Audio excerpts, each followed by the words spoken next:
سرکار کی عظمت کو دیکھو، یہ قیامت کا میدان ہے۔ میرے آقا صلی اللہ تعالی علیہ وسلم اس طرح سے بخشش فرمائیں گے، میرے سرکار شفاعت کا دروازہ کھول دیں گے۔ آقا کریم صلی اللہ تعالی علیہ وسلم رب کی بارگاہ میں عرض کریں گے، مولا یہ گنہگار جماعت ہے، بخشش فرما۔ محبوب قبول کر لیا، پروردگار اس جماعت کی بخشش فرما دے۔ محبوب قبول کر لیا، محبوب رب کی بارگاہ میں عرض کرتے جا رہے ہیں، رب کی طرف سے اجابت ملتی چلی جا رہی ہے۔ آقا کریم صلی اللہ تعالی علیہ وسلم کے گنہگار امتی بخشے جا رہے ہیں۔ میرے آقا صلی اللہ تعالی علیہ وسلم کا فرمان عالی شان ہوگا، میری امت کے صدیقوں تم بھی شفاعت کرو۔ اب سرکار کی امت کے نیکوکار پرہیزگار شہداء، صدیقین، حجاج، حفاظ، علماء، یہ سب سرکار کے اشارے پر، حکم پر رب کی بارگاہ میں شفاعت کرنا شروع کریں گے۔ چنانچہ آقا کریم صلی اللہ تعالی علیہ وسلم ارشاد فرماتے ہیں، میری امت کے صلحاء شفاعت فرمائیں گے۔ اگر اللہ تعالیٰ نے کسی کے حج کو قبول فرما لیا ہے تو حاجی اپنے گھر کے 400 افراد کو جہنم سے بچائے گا، حافظ قرآن ان 10 آدمیوں کو جہنم سے بچائے گا جن پر جہنم واجب ہو چکا ہو۔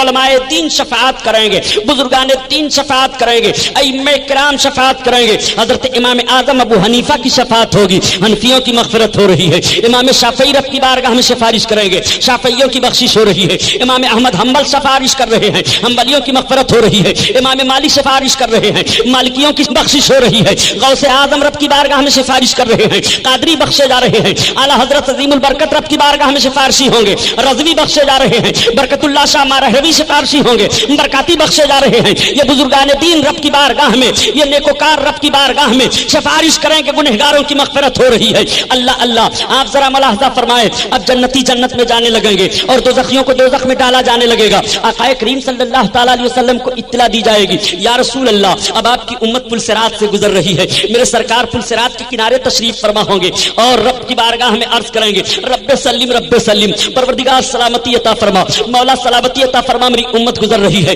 میری امت گزر رہی ہے۔ مسلمانوں ایسے رسول کا کلمہ پڑھ رہے ہو، میزان عمل پر تمہارے کام آ رہے ہیں، تپش محشر میں تمہارے کام آ رہے ہیں، حوض کوثر پر تمہارے کام آ رہے ہیں، پل صراط سے گزر رہے ہو تو تمہارے کام آ رہے ہیں۔ میرے آقا صلی اللہ تعالی علیہ وسلم رب کی بارگاہ میں سلامتی کی دعا مانگ رہے ہیں تو اعلیٰ حضرت عظیم البرکت فرماتے ہیں کہ جب میرے آقا صلی اللہ تعالی علیہ وسلم رب کی بارگاہ میں سلامتی کی دعا مانگ رہے ہوں اور ہم سب لوگوں کو اس وقت پل صراط سے گزرنا ہو تو ہمیں اب گھبرانے کی ضرورت نہیں ہے، ہمیں پریشان ہونے کی ضرورت نہیں ہے، بلکہ اب ایسے ماحول میں جب ہم گزریں گے پل صراط سے تو ہمارے گزرنے کی کیفیت اس طرح سے ہوگی کہ رضا پل سے اب وجد کرتے گزریے، رضا پل سے اب وجد کرتے گزریے کہ ہے رب سلیم صدائے محمد، صدائے محمد۔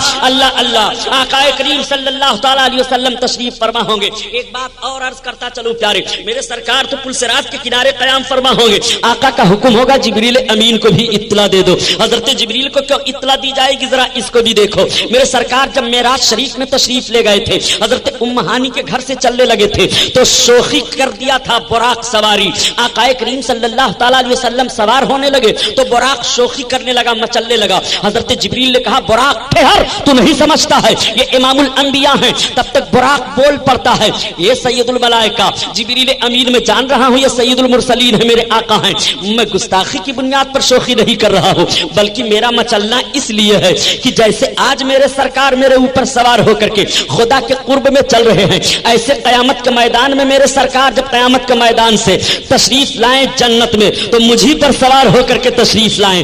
آج میں سرکار کی بارگاہ میں یہ بھیک مانگ رہا ہوں، میری تمنا ہے آپ سرکار سے کہہ دیجئے۔ تب تک حضرت جبریل عرض کرتے ہیں یا رسول اللہ آپ سن رہے ہیں براق کیا کہہ رہا ہے؟ اب ذرا ملاحظہ فرما، براق خود بھی تو سرکار سے عرض کر سکتا تھا لیکن درمیان میں حضرت جبریل کا واسطہ بنا رہا ہے اور حضرت جبریل سے کہہ رہا ہے اے سید الملائکہ آپ کہہ دیجئے سرکار سے کہ کل قیامت کے میدان میں بھی میرے آقا مجھے کو سواری ہونے کا شرف بخش دے۔ تو اللہ کے رسول صلی اللہ علیہ وسلم سے حضرت جبریل عرض کرتے ہیں یا رسول اللہ سن رہے ہیں آپ براق کیا کہہ رہا ہے؟ آقا نے فرمایا ہاں جبریل میں نے سن لیا، جبریل اس سے کہہ دو کہ قیامت کے دن میں اسی پر سوار ہو کر کے جنت میں جاؤں گا، اس کی یہ بھی تمنا پوری کر دی جا رہی ہے۔ تو اعلیٰ حضرت عظیم البرکت